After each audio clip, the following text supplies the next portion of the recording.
Alright, so I think we can all agree that fandoms have been here for a very long time. Some fandoms have the power to completely revive a community, whether it be fan art, games, or music. But on the other hand, some fandoms have the power to completely destroy a piece of media, and can turn other people off from joining the fandom. But what exactly is a fandom?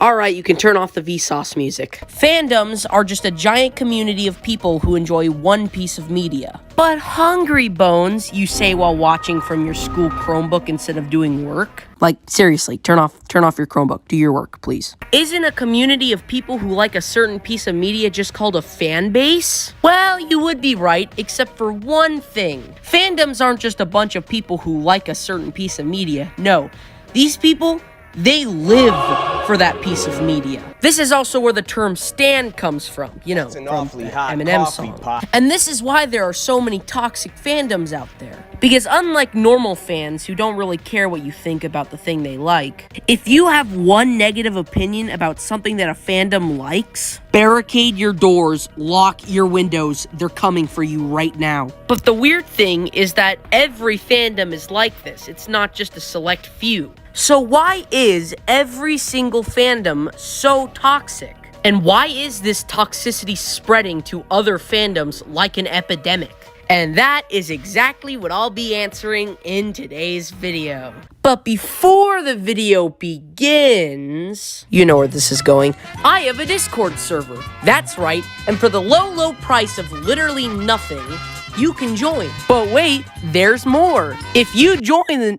Oh, Jesus Christ. If you join in the next 5 minutes, I'll even add a free subscription to Hungry Bones. You heard me right, you'll be able to subscribe to me for free. So what are you waiting for? Go down to the description today and join for free.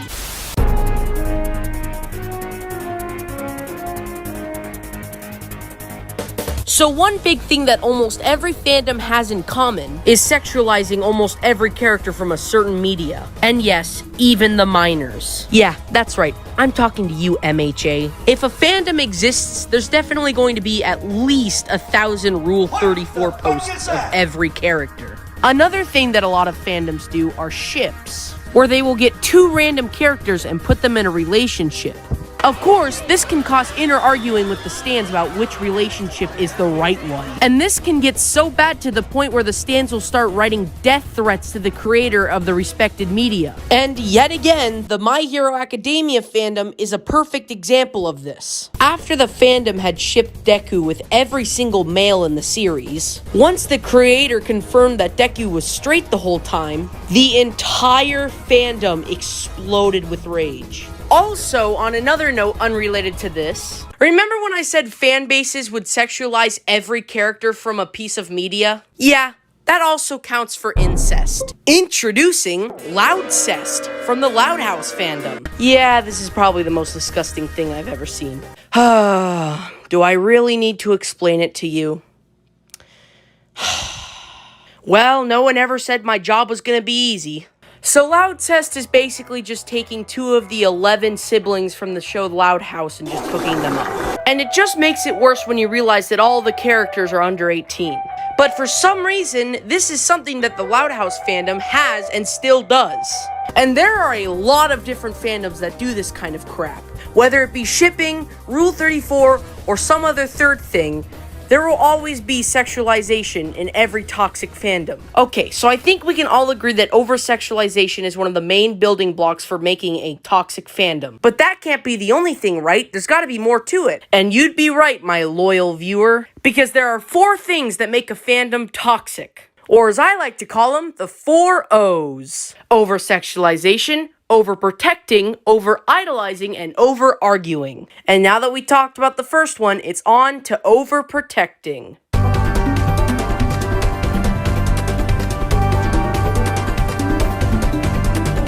Overprotection is probably one of the most major things in any fandom, especially on Twitter. You say one wrong thing to a fandom, and it's game over. And although the amount of protection depends on what fandom you're talking about, for instance, the Dream SMP and BTS stans would be the highest, and the FNAF and Undertale fandoms would probably be the lowest.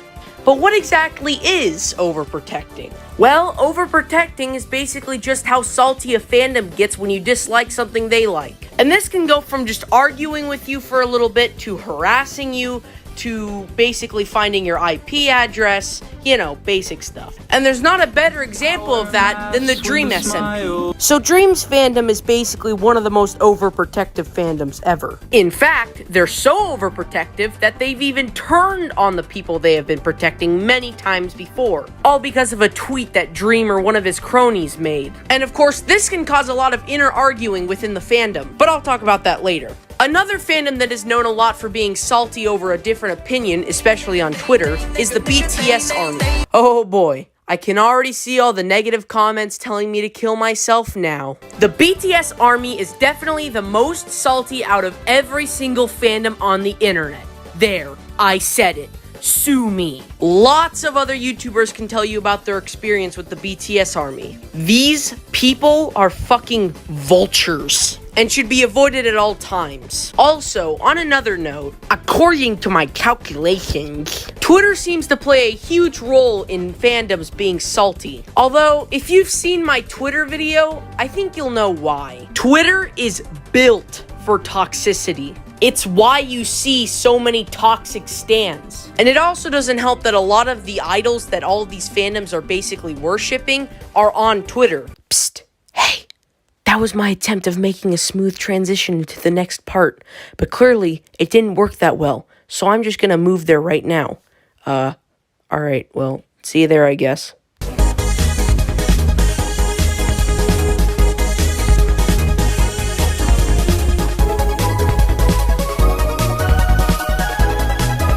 Well, we're now on part 3, and this is definitely the most important thing of making a toxic fandom. Over-idolizing. Now, if you couldn't figure it out in your head yet, over-idolizing is just that. Obsessing over a certain idol and worshipping them like they're a god. It's pretty simple stuff. Although some fandoms can be a little different with idolizing. Instead of just idolizing a certain person, they can idolize a certain song, a game, a movie, anything like that. And some fandoms like Gacha Life don't even really have a certain thing that they idolize. Instead, Gacha Life serves more like a hub for multiple fandoms to express themselves. And also pedophilia.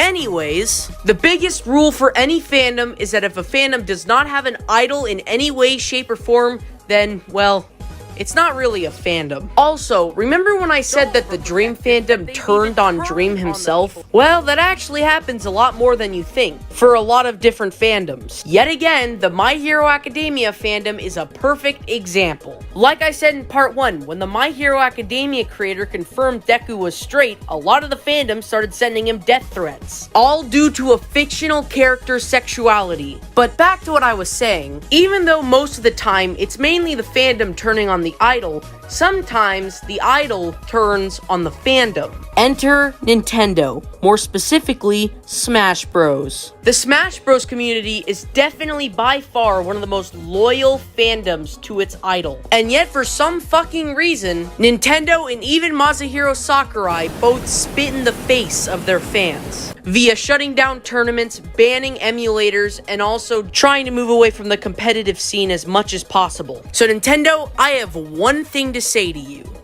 You know, when I was a kid, I used to think you were cool. Well, I think that about wraps it up for this part of the video. And now on to the final part, the inner arguing inside fandoms.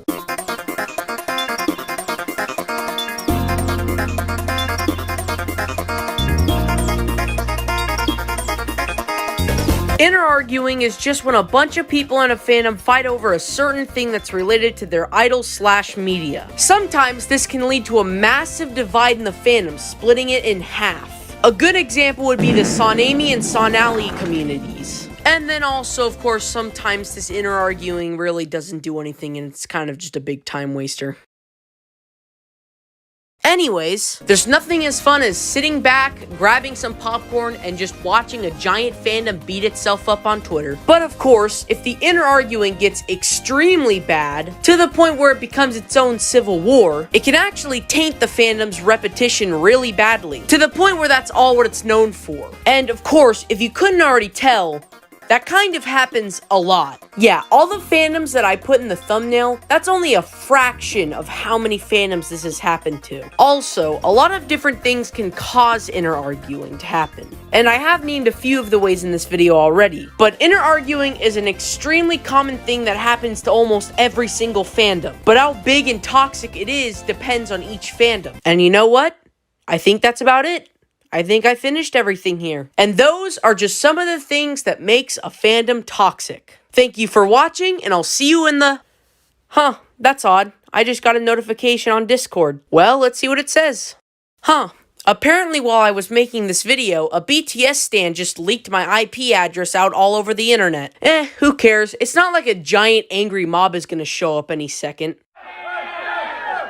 Well, it seems I stand corrected. Anyways, in conclusion, toxic fandoms have been here since the beginning of the internet, and it seems no matter how hard we try, it'll always spread like an epidemic. Oh shit, they're trying to kick down the door. Well, before I have to start running for my life, if you like this video, please subscribe. It really helps me, and I'm trying to get to 1,000 subscribers. And also, please join my Discord. Alright guys, I'll see you in the next one. I gotta go now.